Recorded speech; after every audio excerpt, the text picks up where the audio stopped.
Assalamualaikum warahmatullahi wabarakatuh. Semoga seluruh pemirsa video ini senantiasa dalam keadaan sehat walafiat tanpa kurang suatu apapun. Pada video kali ini saya akan membahas tentang berapa lama larva lele diberi cacing sutra atau kapan waktu yang tepat memutus cacing sutra dari larva lele.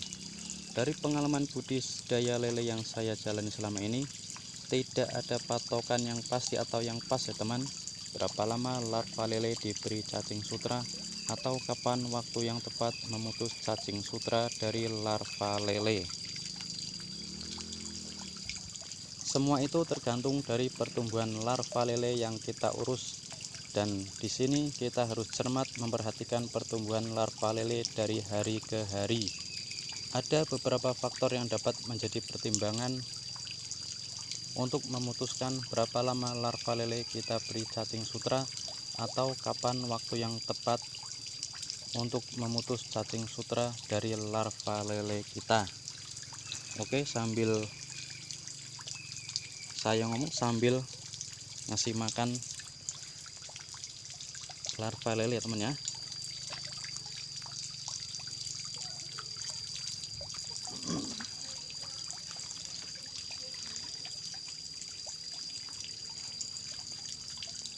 Oke, faktor yang pertama itu biasanya tergantung dari indukan lele yang kita pijahkan.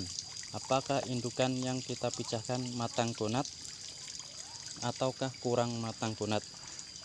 Matang gonat pada indukan lele yang kita pijahkan itu sangat mendukung dalam pertumbuhan larva lele. Apalagi telah matang gonat, penetasan telur bisa cepat, bahkan pertumbuhan larvanya pun biasanya akan pesat. Apalagi kalau larva sudah makan cacing sutra atau kutu air, itu sangat cepat sekali pertumbuhannya. Nah, itu larva yang lahir dari indukan yang telah matang gonat.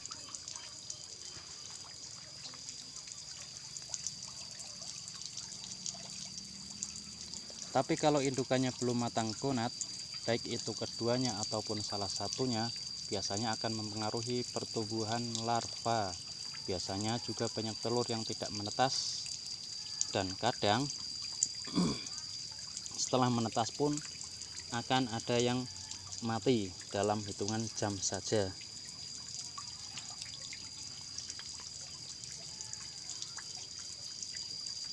Itulah pentingnya indukan yang telah matang gonat.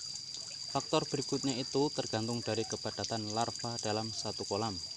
Ini hal yang sering disepelekan oleh para pembudidaya lele, terutama untuk yang pemula dalam pemijahan lele. Terkadang si pemula ini menganggap enteng bahwa pemijahan indukan lele itu bisa dilakukan dengan 2 kolam atau 3 kolam saja. Itu pun dengan ukuran yang biasanya tidak terlalu besar.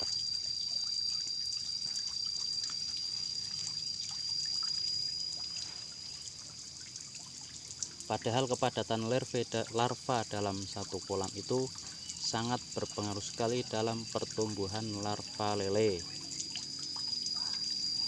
Misalnya, kita memijahkan sepasang indukan dan kita hanya mempersiapkan 2 kolam saja, sudah pasti larva akan kepadatan ya teman,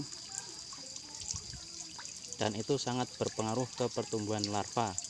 Masih mending kalau pertumbuhan larvanya lambat, apalagi kalau kita tidak bisa mengatur air, sudah pasti akan terjadi kematian pada larva dan juga dapat memicu kematian massal pada larva lele kita. Itu sangat merugikan ya teman-teman ya. Indukan sudah kita rawat berbulan-bulan sampai matang gonat, sudah kita pijahkan dan berhasil, tinggal merawat larva lele gagal, kan sayang sekali ya teman ya. Dan faktor berikutnya adalah faktor cuaca. Seperti di tempat saya ini cuacanya yang cukup ekstrim ya teman ya. Ini dalam beberapa hari turun hujan terus dari siang sampai malam, dan kadang sehari panas sangat terik sekali. Nah, itu sangat sedikit mengganggu dalam budidaya lele. Dan di sini banyak pembudidaya yang lelenya pada tumbang ya teman ya, pada mati.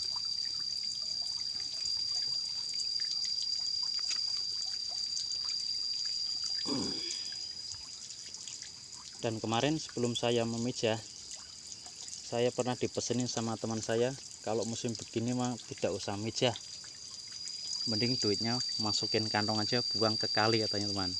Itu sama aja kita buang duit katanya. Tapi semua itu bisa kita siasati ya teman ya. Kita bisa mengantisipasinya sebelum melakukan pemijahan.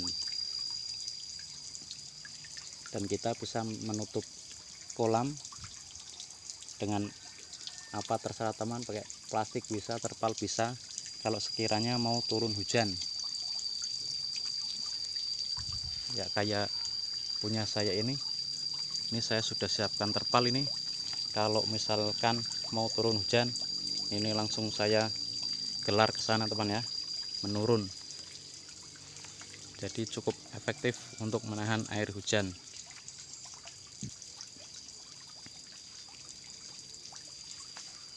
Oke, faktor berikutnya itu biasanya apalagi ya? Saya kira cukup faktor itu saja yang biasanya membuat pertumbuhan lele bisa bagus atau tidak. Itulah beberapa faktor yang dapat menjadi pertimbangan kita untuk memutuskan berapa lama larva lele diberi cacing sutra, atau kapan waktu yang tepat memutus cacing sutra dari larva lele kita. Dan terakhir, ini saya punya tips untuk teman-teman yang sekiranya masih ada yang bingung kapan kita akan berhenti memberikan cacing sutra pada larva lele kita.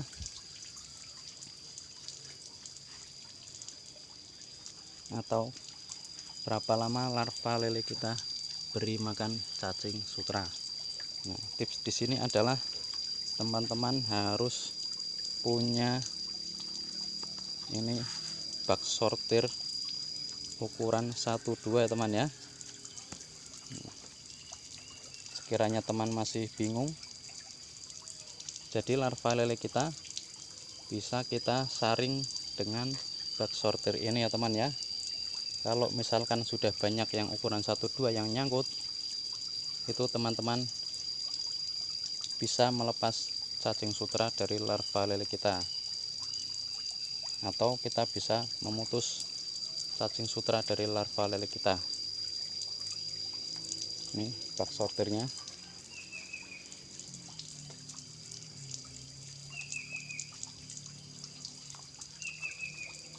Oke, demikian yang bisa saya sampaikan. Semoga bermanfaat. Tetap semangat dalam usaha, dan semoga kesuksesan senantiasa menghampiri kita semua. Terima kasih. Wassalamualaikum warahmatullahi wabarakatuh.